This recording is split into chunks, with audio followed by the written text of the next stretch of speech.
Assalamualaikum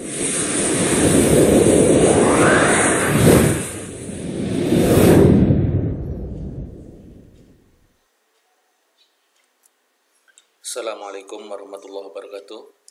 Selamat berjumpa kembali dengan Pak Dayat dalam pelajaran ekonomi. Kali ini kita akan membahas lanjutan dari siklus akuntansi perusahaan jasa, yaitu tentang jurnal penyesuaian dan kertas kerja. Sebelum kita memulai, mari kita sama-sama berdoa.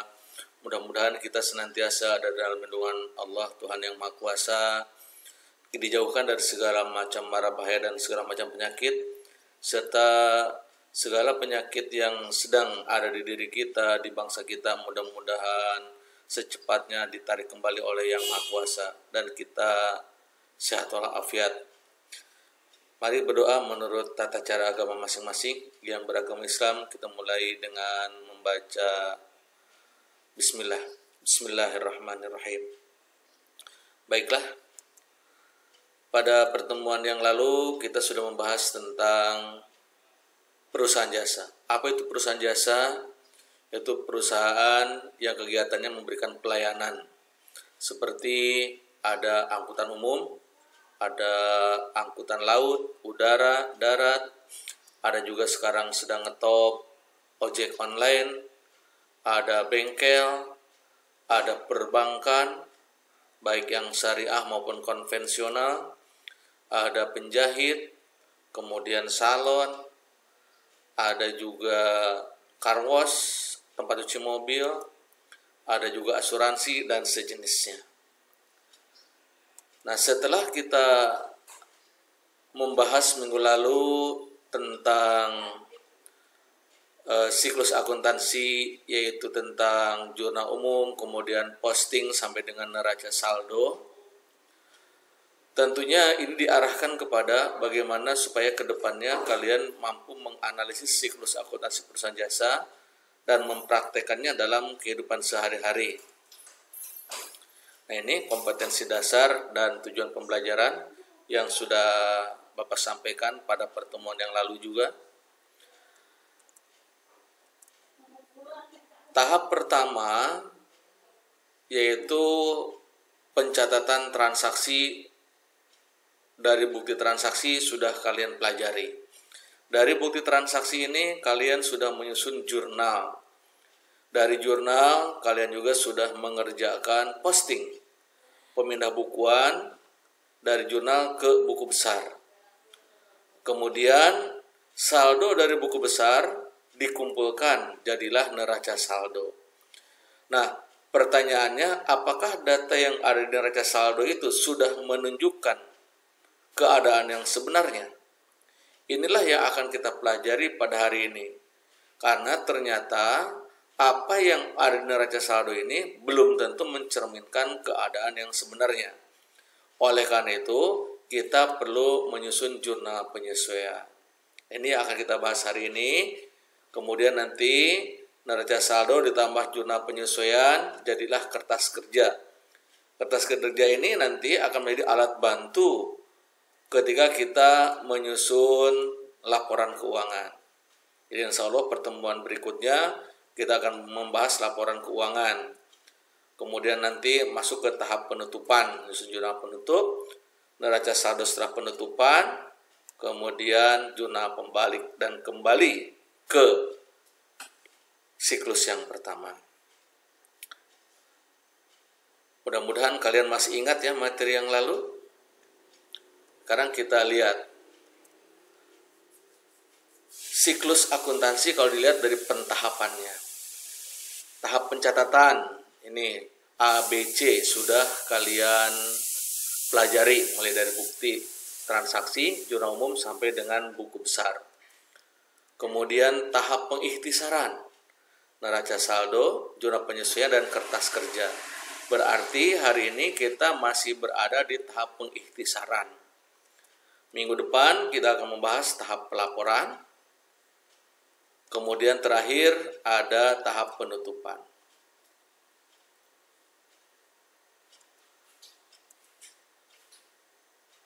Kita lihat Masih ingat data neraca saldo yang kalian kerjakan minggu lalu?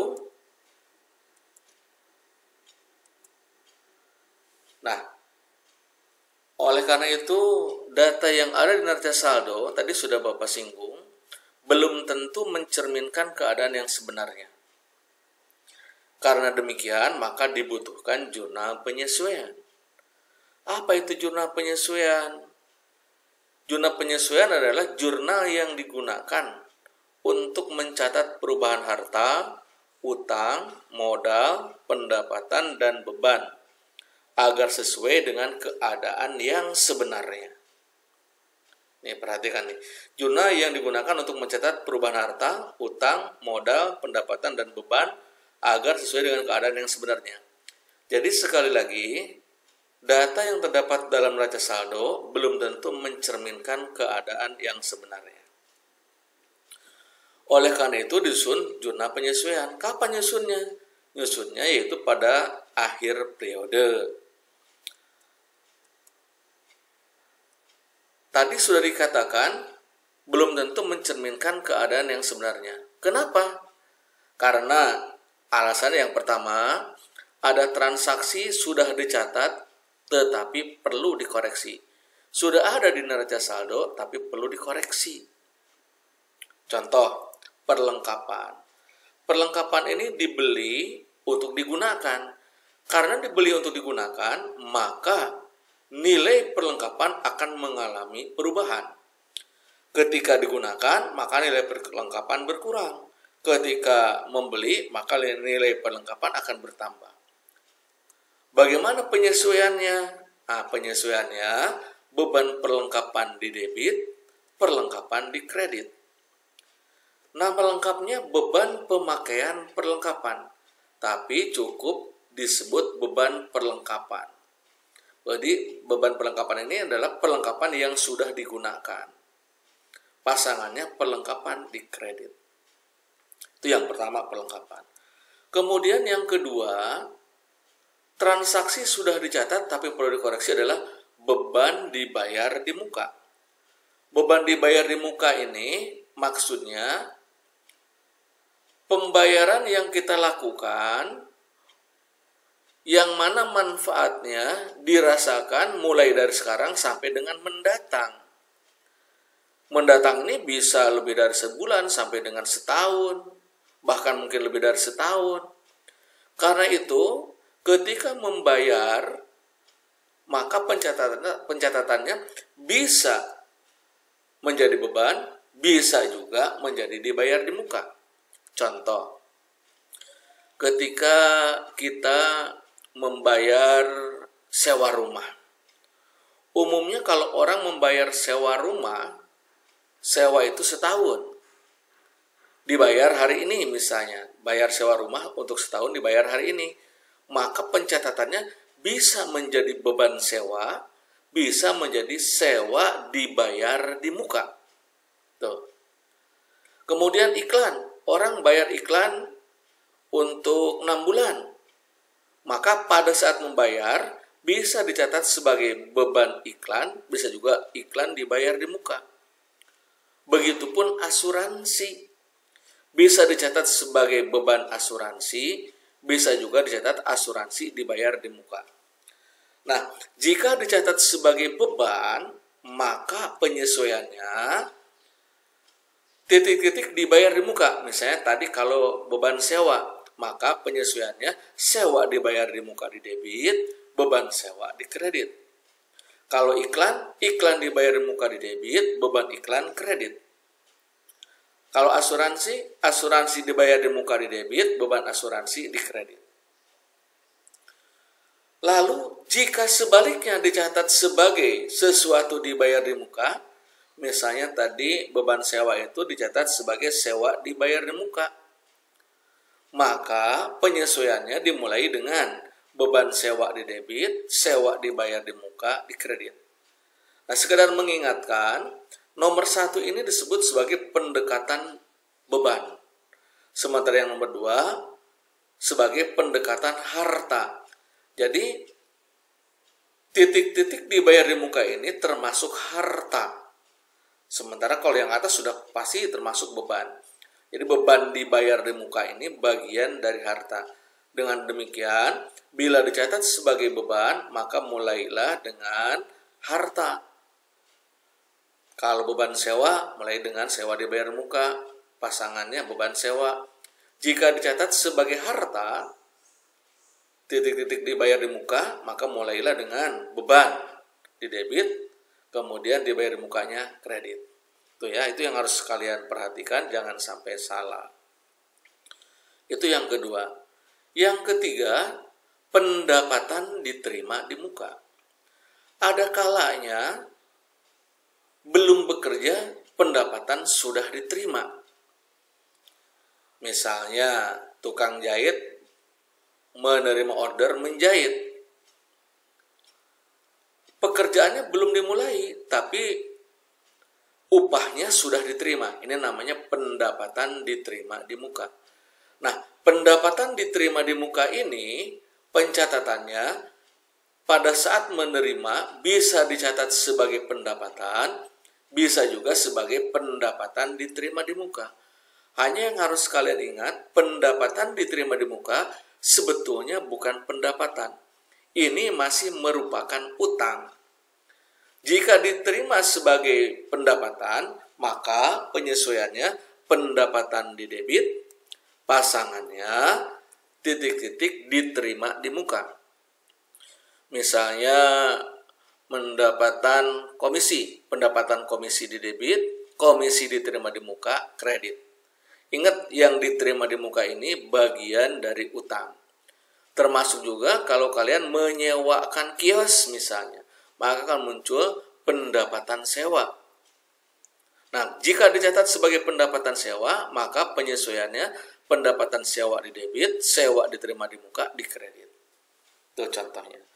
Berikutnya, bagaimana jika dicatat sebagai titik-titik diterima di muka? Nah, ini yang kedua. Jika dicatat sebagai titik-titik diterima di muka, misalnya tadi dicatat menerima pendapatan sewa, menerima sewa untuk setahun yang akan datang, berarti namanya sewa diterima di muka. Maka penyesuaiannya berarti sewa diterima di muka di debit, pendapatan sewa di kredit. Tuh. Karena tadi yang diterima di muka ini sebagai utang, pencatatannya yang titik-titik diterima di muka ini bisa jadi diganti dengan utang. Ya, pendapatan sewa, utang pendapatan sewa misalnya. Nih, tadi sudah dicatat tapi perlu dikoreksi. Kemudian alasan yang kedua, neraca saldo itu perlu disesuaikan, bisa jadi karena ada transaksi sudah terjadi tapi belum dicatat. Sudah terjadi tapi belum dicatat. Misalnya beban yang akan dibayar atau beban yang masih harus dibayar. Kalau misal nih orang menggunakan atau ya menggunakan air, menggunakan listrik, umumnya kalau tidak menggunakan token, listrik dan air itu digunakan dulu, baru dibayar kemudian. Nah, karena kita sudah menggunakan, berarti kita memiliki beban yang akan dibayar atau masih harus dibayar. Penyesuaiannya, kalau misalnya tadi beban air, jadi kalau kita menggunakan air pump misalnya, maka beban di debit pasangannya utang air. Beban listrik pasangannya utang listrik. Kalau misalnya kita punya karyawan, orang gajian biasanya kan awal bulan. Kalau gajian bulan Agustus, itu sebetulnya pembayaran yang bulan Juli. Gajian bulan September itu pembayaran bulan Agustus. Berarti ketika tutup buku bulan Agustus, berarti sebetulnya gaji bulan Agustus belum dibayar, karena akan dibayar bulan September. Sama kalau tutup bukunya akhir Desember. Ketika 31 Desember tutup buku, sebetulnya gaji bulan Desember belum dibayar. Itu disebut beban gaji, pasangannya utang gaji. beban yang akan dibayar atau beban yang masih harus dibayar. Kemudian ada pendapatan yang akan diterima. Ini kebalikan yang tadi. Sudah bekerja tapi belum dibayar. Tukang jahit sudah menjahit, pekerjaannya sudah selesai tapi belum dibayar. Nah, kalau tadi memunculkan utang, beban yang akan dibayar, maka pendapatan yang akan diterima memunculkan piutang, tagihan buat kita. Pasangannya pendapatan, sudah kerja belum dibayar, maka munculkan piutang dan pendapatan. Itu ya. Kemudian transaksi sudah terjadi tetapi belum dicatat adalah penyusutan aktiva tetap. Seluruh aktiva tetap kecuali tanah akan mengalami pengurangan nilai. Karena itu dibutuhkan penyusutan aktiva tetap. Akan ada penyusutan aktiva tetap. Penyusutan itu artinya pengurangan nilai. Nah, untuk mengganti pada periode berikutnya, dibutuhkan adanya akumulasi penyusutan. Maka penyesuaiannya, beban penyusutan di debit, akumulasi penyusutan di kredit. Kalau peralatan lama-lama rusak, nah untuk mengganti kerusakan tadi, perlu ada dana yang dikumpulkan. Pengumpulan dana ini disebut dengan akumulasi. Kalau peralatan, beban penyusutan peralatan di debit, akumulasi penyusutan peralatan di kredit. Perhatikan nih, jadi ada beban penyusutan, bukan hanya peralatan, tapi beban penyusutan peralatan, akumulasi penyusutan peralatan. Nah ini alasan kenapa neraca saldo yang sudah ada itu belum tentu mencerminkan keadaan yang sebenarnya. Karena itu perlu dikoreksi. Ini contoh kolom jurnal penyesuaian. Umumnya kolom jurnal sama, ada nama perusahaan. Lalu di sini untuk membedakan dengan jurnal lain ada ayat jurnal penyesuaian. Pernya ini periode, tanggal, bulan, dan tahun ada halaman. Jadi setiap jurnal pakai halaman untuk memudahkan ketika kita melakukan posting. Ada kolom tanggal, tahun dan bulan, tanggal, kemudian keterangan yang isinya nama akun, debit di bagian atasnya, mencatat dari sebelah kiri, kemudian agak ke kanan di baris berikutnya untuk mencatat nama akun yang di sebelah kredit, kemudian angkanya catat di kolom debit untuk yang debit, kolom kredit untuk yang kredit, kemudian boleh cantumkan keterangan jika dibutuhkan. Contoh modal awal, kalau ada piutang kepada siapa, ada utang kepada siapa, boleh tambah dengan keterangan. Kalau sudah masuk data semua, jangan lupa dijumlahkan. Ini jurnal penyesuaian, ya. Sekarang kita ambil contoh. Ada neraca saldo milik Arifin Motor. Periode 31 Juli 2020. Ini neraca saldonya. Kemudian kita lihat di akhir periode ada penjelasan. Misalnya nih, berdasarkan catatan pada akhir periode, ternyata terdapat data penyesuaian sebagai berikut. A.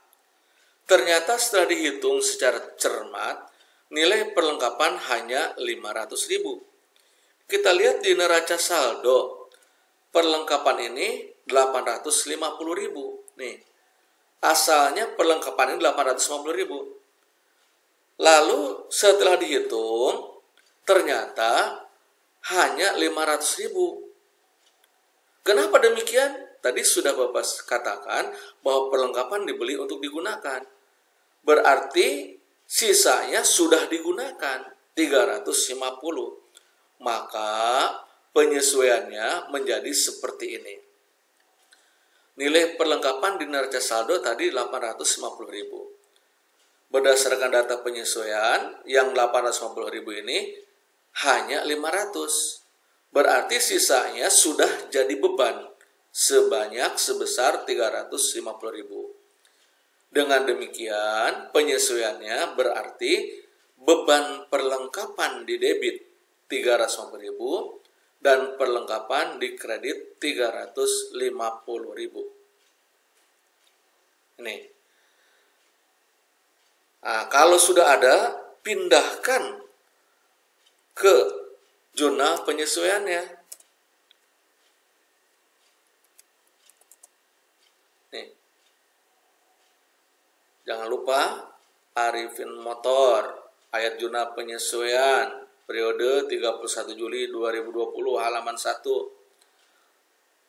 Tanggal mulai dari tahun 2020 bulan Juli, tanggalnya tanggal 31, jangan lupa kan akhir periode.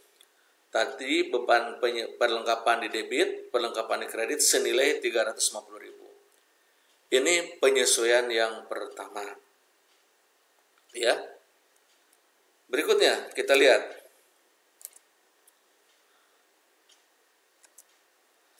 Yang B. Peralatan disusutkan sebesar 1% dari harga perolehan. Kita lihat di neraca saldo. Peralatan 5 juta. Disusutkan 1%.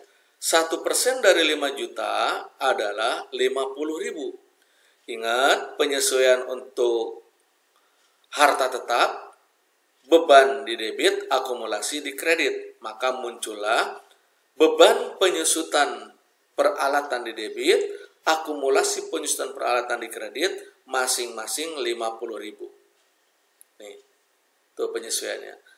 Kalau sudah ada begitu, pindahkan ke jurnal penyesuaiannya. Tanggal 31. Beban penyusutan peralatan di debit, akumulasi penyusutan peralatan di kredit sebesar 50.000. Jangan lupa nih, referensi jangan diisi dulu. Nanti referensi diisi ketika melakukan posting akhir. Itu ya. Yang kedua contohnya. Berikutnya, contoh yang ketiga. Pada tanggal 31 Juli, Arifin mengambil dana untuk keperluan pribadi sebesar 150.000. Berarti kas berkurang karena mengambil dana. Kas berkurang. Pasangannya di sini untuk keperluan pribadi, berarti private. Berarti penyesuaiannya akan menjadi seperti ini. Kas berkurang 150.000, private bertambah 150.000. Jadi penyesuaiannya private Arifin di debit 150.000, kas berkurang di kredit 150.000. Sekali lagi, Arifin mengambil dana untuk keperluan pribadi sebesar 150.000. Berarti nilai kas berkurang 150.000 dan private bertambah 150.000. Maka penyesuaiannya private Arifin di debit 150.000 dan kas di kredit 150.000. Pindahkan ke jurnal penyesuaian. Tuh. Tanggal 31, private Arifin di debit, kas di kredit, masing-masing 150.000. Paham ya sampai sini ya? Berikutnya, yang keempat. Kita lihat yang keempat. Atau yang D. Sewa tempat untuk bulan Juli belum dibayar sebesar 500.000. Dicatat sebagai beban sewa. Nah, perhatikan di sini. Berarti sewa bulan Juli belum bayar. Ini namanya beban yang masih harus dibayar. Maka muncullah penyesuaian untuk beban yang masih harus dibayar itu. Utang bertambah, beban bertambah. Nah, karena utang bertambah di kredit, beban bertambah di debit, maka jurnalnya dibalik. Debit duluan. Jangan lupa, kalau jurnal itu selalu debit duluan. Beban sewa di debit 500.000 dan utang sewa di kredit 500.000. Lalu jangan lupa, pindahkan ke jurnal. Tuh. Beban tanggal 31, beban sewa di debit 500.000, Utang sewa dikredit 500.000. Ya. Berikutnya, yang E atau yang kelima, gaji 2 orang karyawan untuk bulan Juli sebesar 750.000 per orang. Jadi A 750.000. Berarti kalau 2 orang 1.500.000 belum dibayar. Ini sama dengan D, beban yang masih harus dibayar. Maka muncullah utang bertambah, beban bertambah. Utang bertambah di kredit, beban bertambah di debit. Nah, bebannya beban gaji, utangnya utang gaji. Jangan lupa debit ditulis duluan. Maka penyesuaiannya akan menjadi beban gaji di debit 1.500.000 dan utang gaji di kredit 1.500.000. Setelah itu pindahkan ke jurnal penyesuaian. Tanggal 31 beban gaji di debit 1.500.000. Kemudian utang gaji di kredit 1.500.000. Nah, kalau semua data sudah selesai, kita sesuaikan, jumlahkan debitnya berapa. Ternyata jumlah debit 2.550.000. Kredit juga jumlahkan. Ternyata debit dengan kredit sama-sama 2.550.000. Itu contoh membuat jurnal penyesuaian. Sampai di situ dipahami? Mudah-mudahan bisa ya. Nah, langkah selanjutnya, kalau sudah menyusun jurnal penyesuaian, kita menyusun kertas kerja atau worksheet atau neraca lajur. Apa itu kertas kerja? Nah, suatu daftar tempat pencatatan neraca saldo, penyesuaian serta penggolongan akun buku besar sehingga mencerminkan laba atau rugi.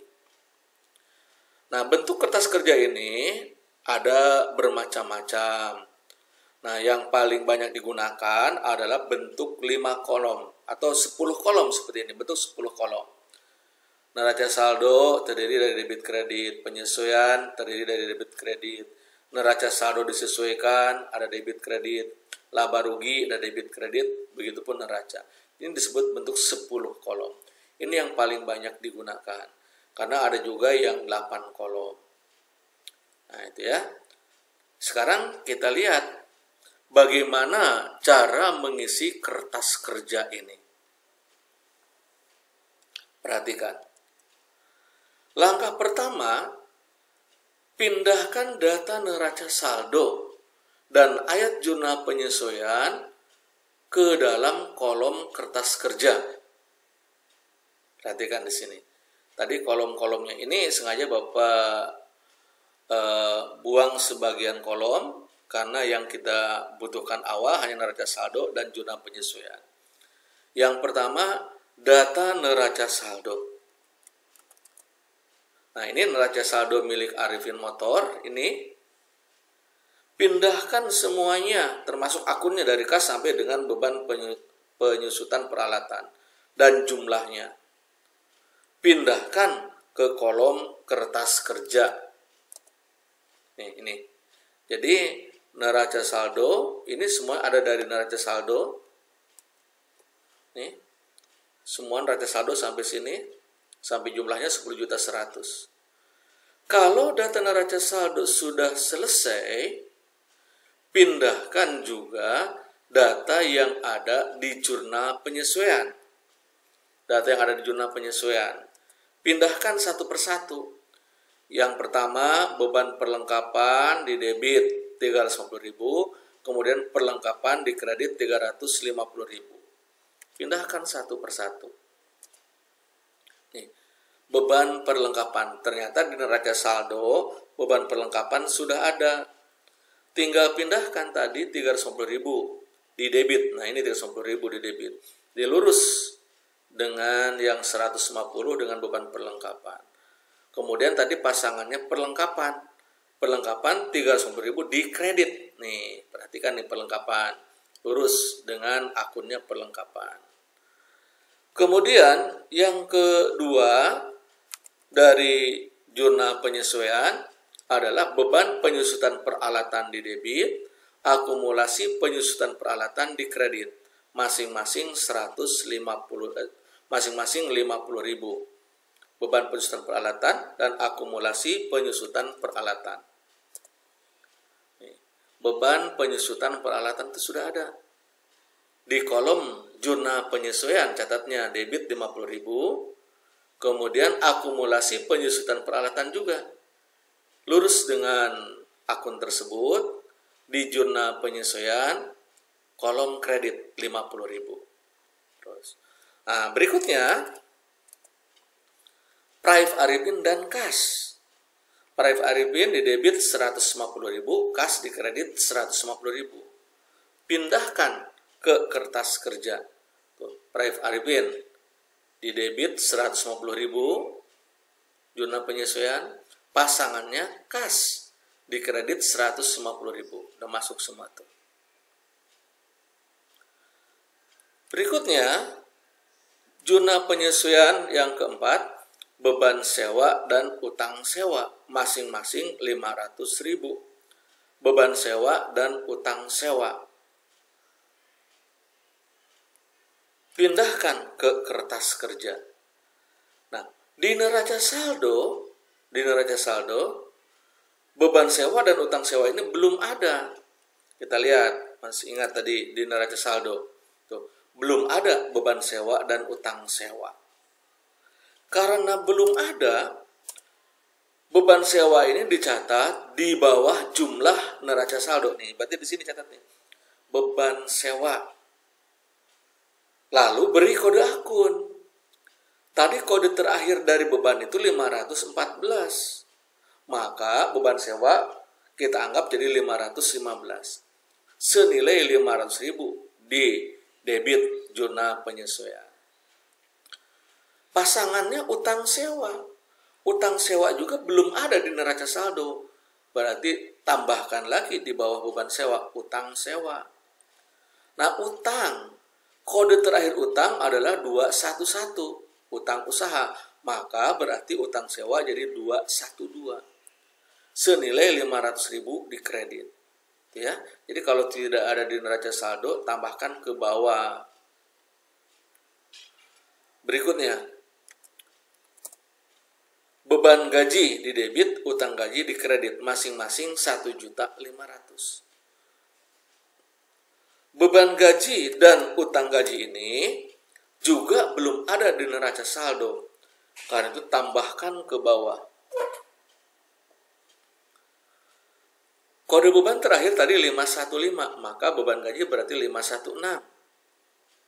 Senilai 1.500.000 di debit, kolom jurnal penyesuaian, pasangannya utang gaji. Nah, utang gaji kodenya berurutan. Utang usaha, utang sewa, utang gaji. Karena termasuk utang lancar. Berarti kodenya 213. Senilai 1.500.000 di kredit. Kalau data semua sudah, jangan lupa jumlahnya diisi. Itu ya. Jadi langkah pertama mengisi kertas kerja, jangan lupa memindahkan data neraca saldo, kemudian memindahkan jurnal penyesuaian. Tuh. Berikutnya apa yang harus dilakukan? Setelah neraca saldo dan jurnal penyesuaian dipindahkan ke kertas kerja, langkah selanjutnya padukan atau gabungkan nilai neraca saldo dengan jurnal penyesuaian supaya jadi neraca saldo disesuaikan. Nah, ini. Tadi di neraca saldo ada kas debit 3.830. Kemudian di penyesuaian 150.000 di kredit. Maka yang besar dikurangi yang kecil. Berarti 3.830.000 dikurangi 150.000. Dengan demikian nilai kas di neraca saldo disesuaikan jadi 3.680. Jadi ini pengurangan dari yang ada di neraca saldo dengan yang di jurnal penyesuaian. Tuh. Karena kebetulan debitnya lebih besar, berarti yang lebih besar dikurangi yang lebih kecil. Maka saldonya sama dengan debit. Nih. Piutang tidak ada, perlengkapan. Di neraca saldo 850.000 di debit, penyesuaian di kredit 350.000. maka berarti nilai perlengkapan menjadi tinggal 500.000. Peralatan tidak mengalami perubahan, tinggal pindahkan apa yang ada di neraca saldo. Akumulasi penyusutan peralatan, nah perhatikan nih, di neraca saldo 50.000, di penyesuaian 50.000, sama-sama kredit. Karena sama-sama kredit berarti dijumlahkan. Maka jumlahnya pindahkan ke kolom neraca saldo disesuaikan jadi 100.000. Kemudian utang usaha tidak ada perubahan, di neraca saldo 4.500.000 di kredit, penyesuaian tidak ada, berarti tinggal pindahkan ke neraca saldo disesuaikan 4.500.000. Modal juga begitu, apa yang ada di neraca saldo tinggal pindahkan ke neraca saldo disesuaikan. Praif Arifin, di neraca saldo ada data 100.000 di debit, di penyesuaian 150.000 di kredit, di debit juga. Berarti ini debit dengan debit, berarti dijumlahkan. Pindahkan ke kolom neraca saldo disesuaikan, berarti 250.000 di debit. Kemudian pendapatan jasa tidak ada perubahan, di neraca saldo 550.000, di penyesuaiannya tidak ada, berarti pindahkan ke neraca saldo disesuaikan senilai yang sama, yaitu 550.000.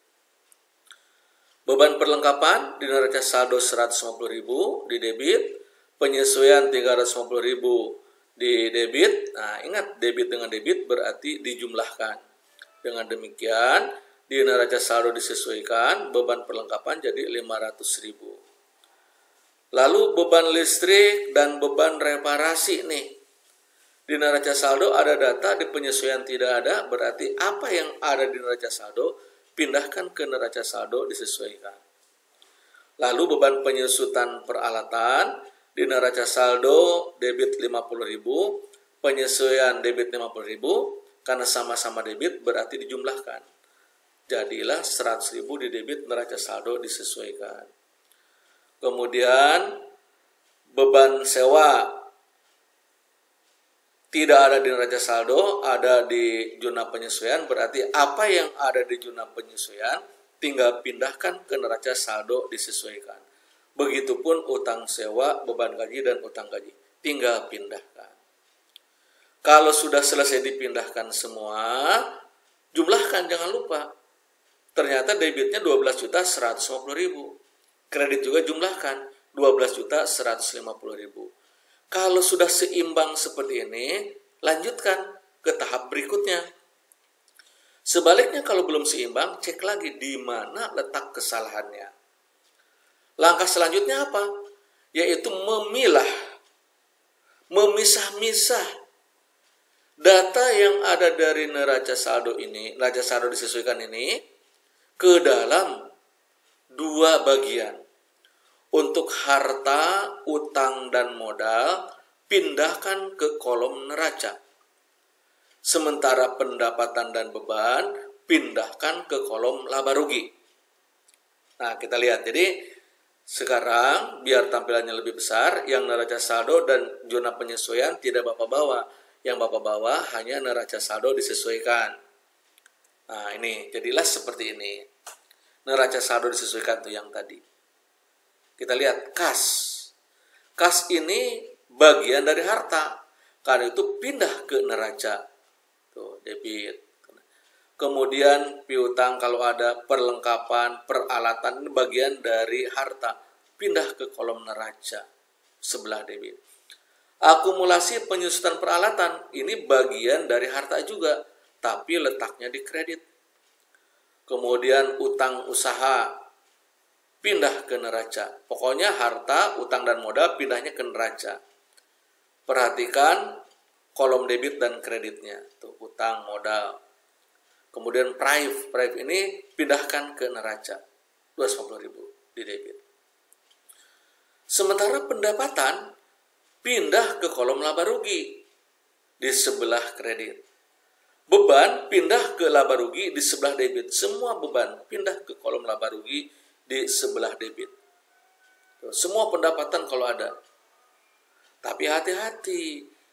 Kalau ada pendapatan diterima di muka, tidak masuk ke dalam pendapatan. Kalau ada pendapatan diterima di muka, masuknya ke kolom neraca, karena itu bagian dari utang.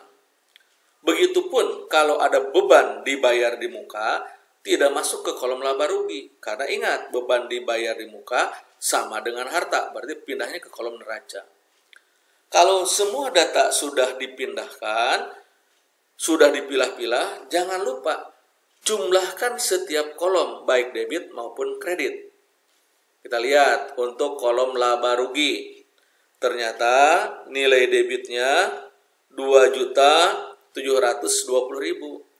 Kreditnya 550.000. Berarti ini debit lebih besar dari kredit. Debitnya adalah beban, kreditnya pendapatan. Berarti beban lebih besar, beban lebih banyak dari pendapatan. Maka berarti rugi. Berapa kerugiannya? Tinggal selisihkan. Yang besar dikurangi yang kecil. 2.720.000 dikurangi 550.000. Nah, selisihnya 2.170.000. Ini berarti rugi. Taruh di sini, lalu di bawahnya jumlahkan lagi sehingga dengan demikian debit dengan kreditnya menjadi seimbang. Penyeimbangnya adalah kerugian. Nah, kalau kolom laba rugi sudah selesai, kolom neraca juga perlakukan seperti itu. Jumlahkan debitnya, jumlahkan kreditnya. Ternyata di kolom neraca ini jumlah debit lebih kecil dari jumlah kredit. Berarti debitnya ini adalah harta. Kreditnya utang dan modal. Harta lebih kecil dari utang dan modal. Berarti dengan demikian ini juga rugi. Berapa kerugiannya? Yang besar dikurangi yang kecil. 11.600.000 dikurangi 9.430.000. Jadi 2.170.000. Kemudian di kolom bawahnya jangan lupa supaya seimbang, catat. Nah, yang harus kalian perhatikan juga, saldo ini. Ternyata di Arifin Motor ini, baik menggunakan kolom laba rugi maupun neraca sama-sama rugi sebesar 2.170.000. Perhatikan ini. Jadi kalau laba juga begitu, harus sama antara laba menurut laba rugi, kemudian juga laba menurut neraca harus sama jumlahnya. Ini ya. Sampai demikian, mudah-mudahan kalian bisa memahami. Jangan lupa supaya lebih paham, kalian kerjakan latihan-latihan yang ada. Kalau ada yang bertanyakan, tanyakan. Boleh nanya ke Bapak langsung melalui WA, bisa juga diskusi dengan teman. Demikian pembahasan pada kesempatan hari ini.